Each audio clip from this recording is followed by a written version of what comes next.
aywa source A nu mu xëy tey ak ginnaaw bi ma la nuyoo Aminata Bane Diop ça va aywa nuyoo ci am na xaalis wootu na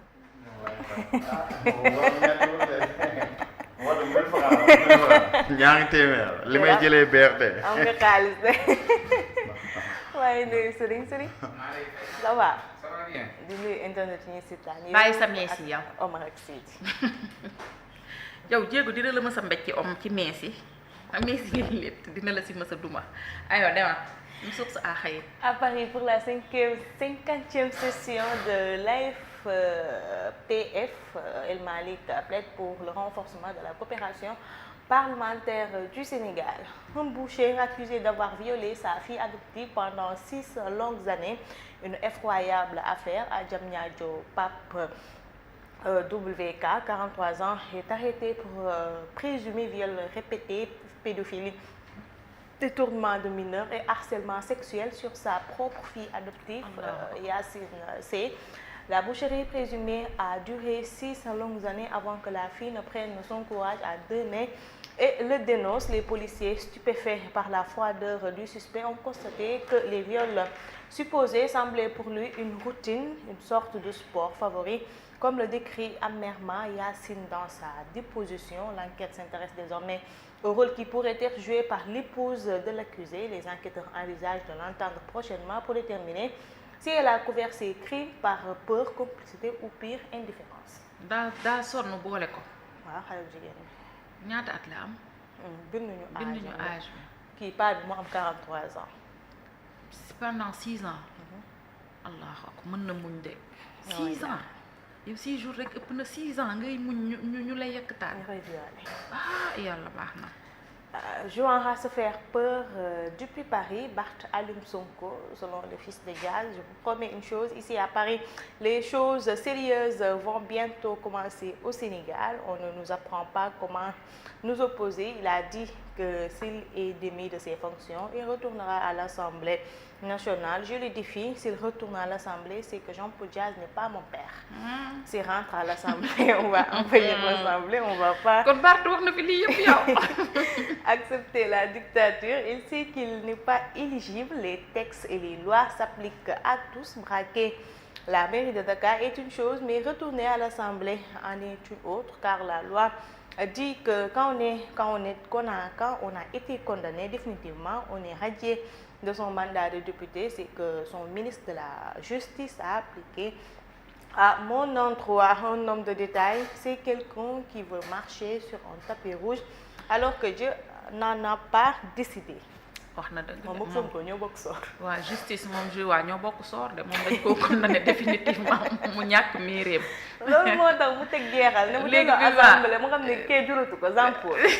looloo tax mu dugal ca papa Jean Paul. yàlla baax na yàlla baax na kay. sama ne suba anniversaire am. kan cadeau yi primature lañ koy nangoo. kan anniversaire kan. premier ministre suba le 15 juillet. yàggaleel sa revue bi. bu fekkee da ngay joxe cadeau nga dem ko primature.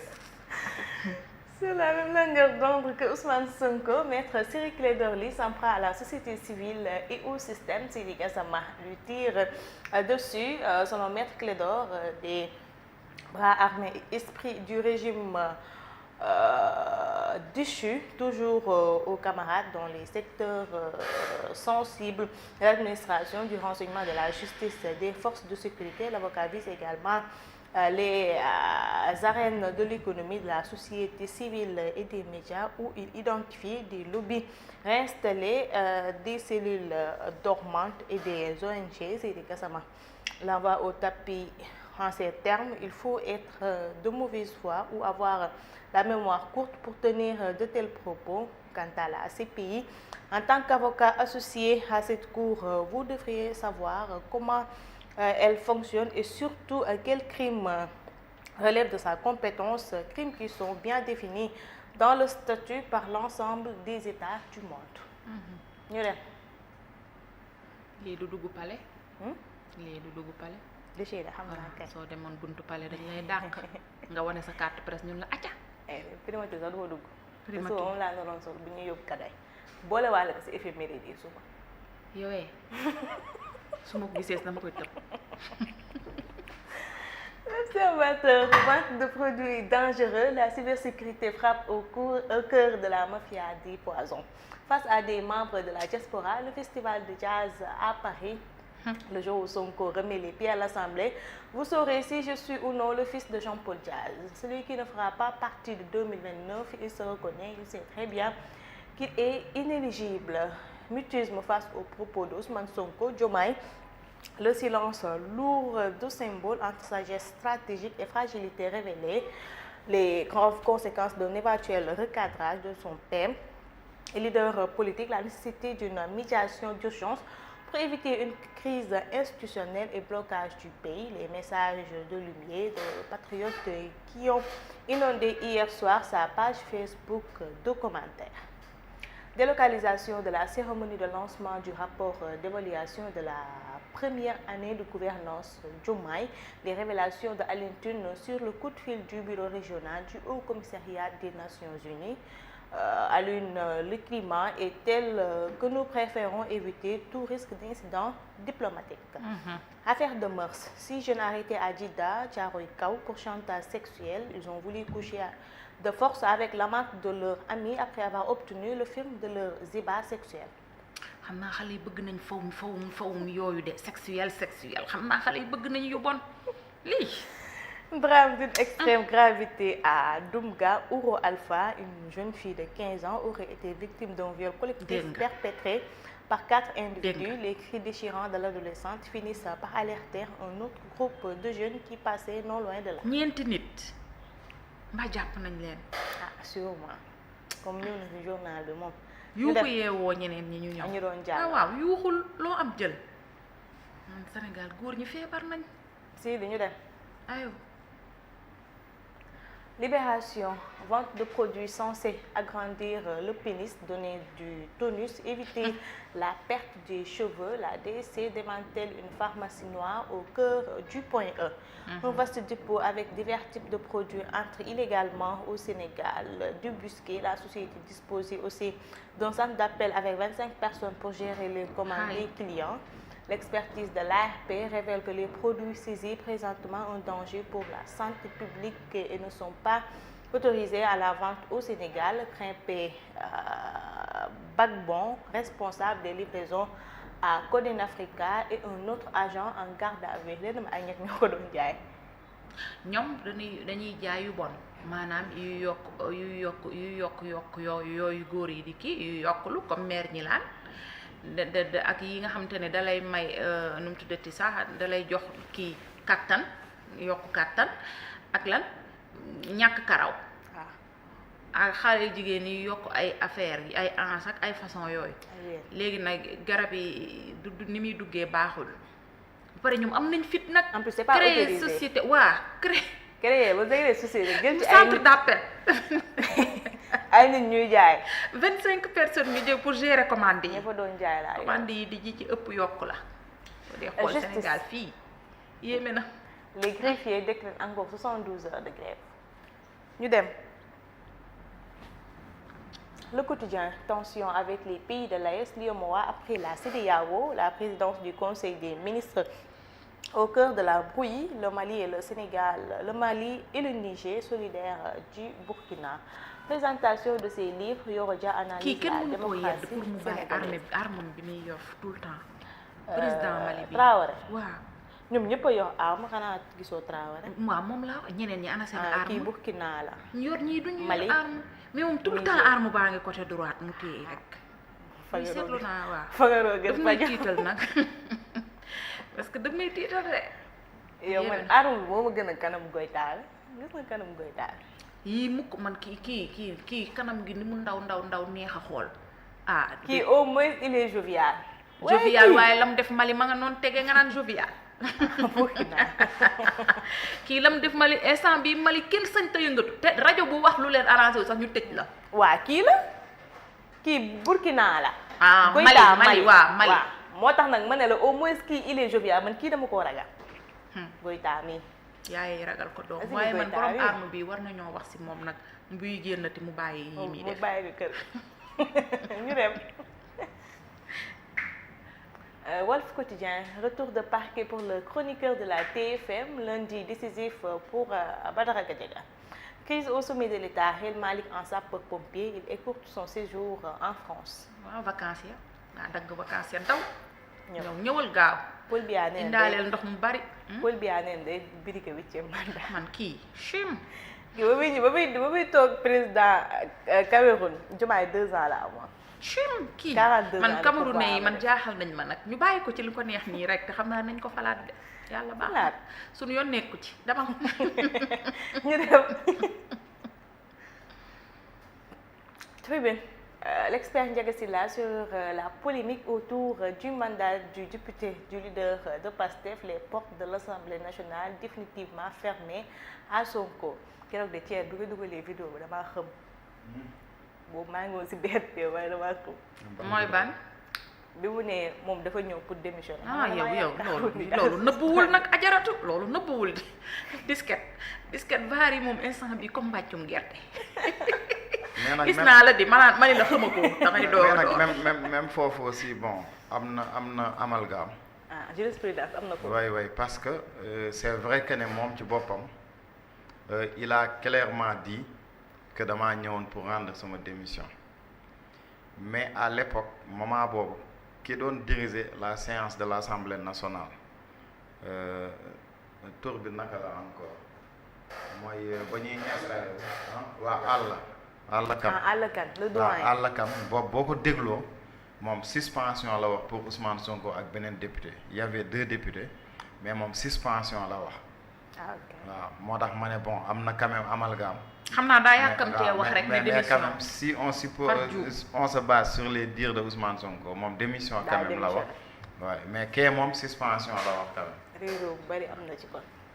Interdit de voir leurs clients les conseils de Badara Gadiaga dénoncent, les conseillers de Badara Gadiaga dénoncent une attente grave à la dignité humaine. Les assurances de Madiambal Diagne, 15 mois après leur arrivée au pouvoir, que sont devenues les promesses de Diomaye Sonko. ñu dem. laaj ci samp la de yàlla baax na. Enquête, le parti ou l'État, PASTEF, l'épreuve de feu. Au-delà des dossiers judiciaires, la primauté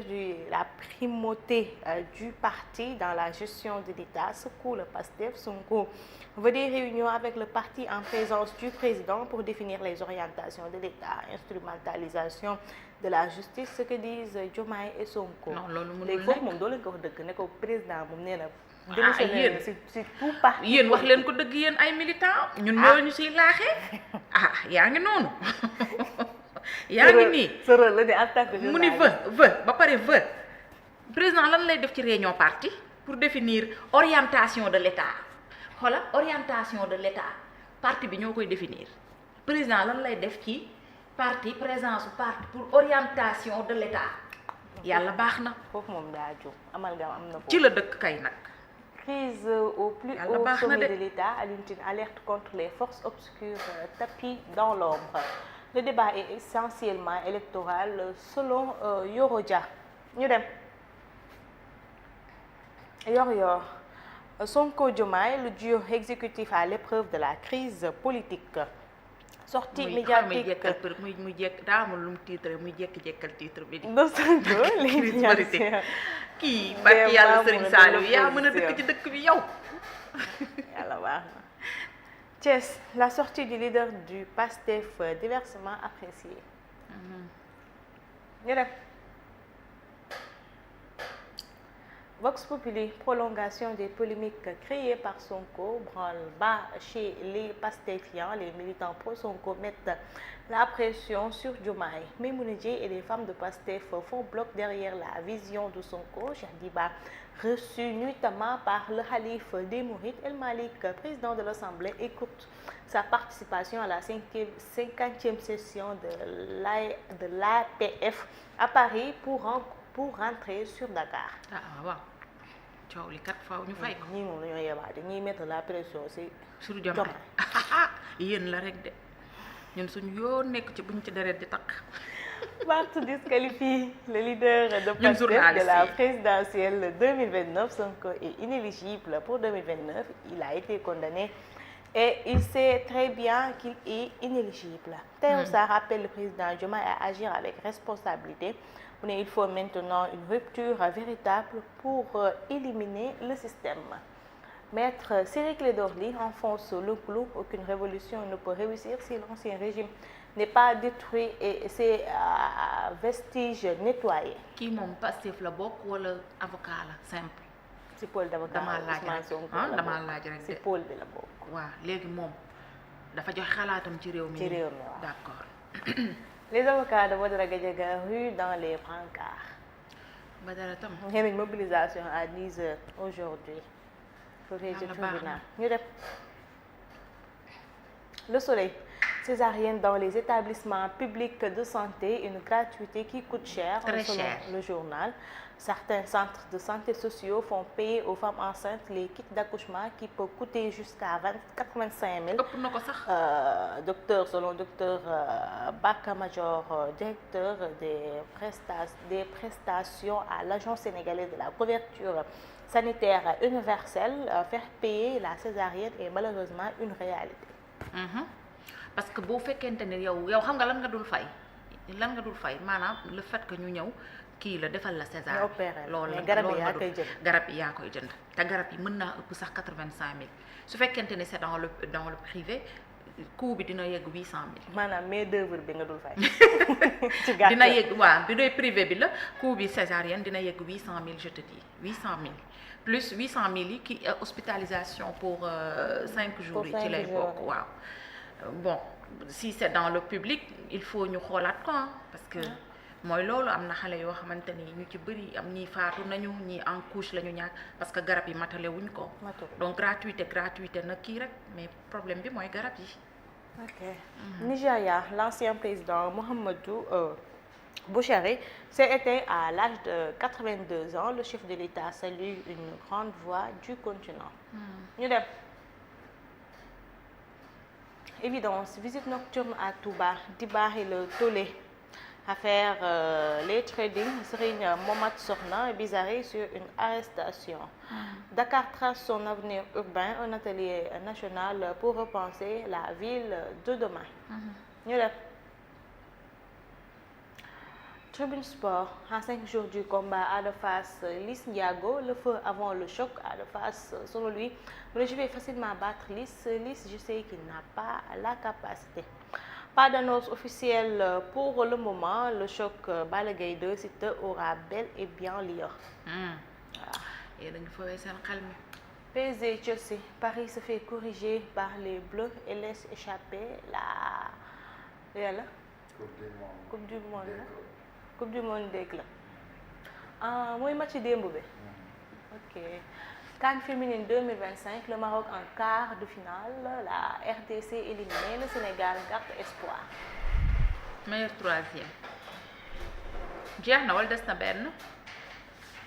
Merci Aminata Bane Diop. Très bien, les actualités d'ici. La suite avec les actualités d'ailleurs.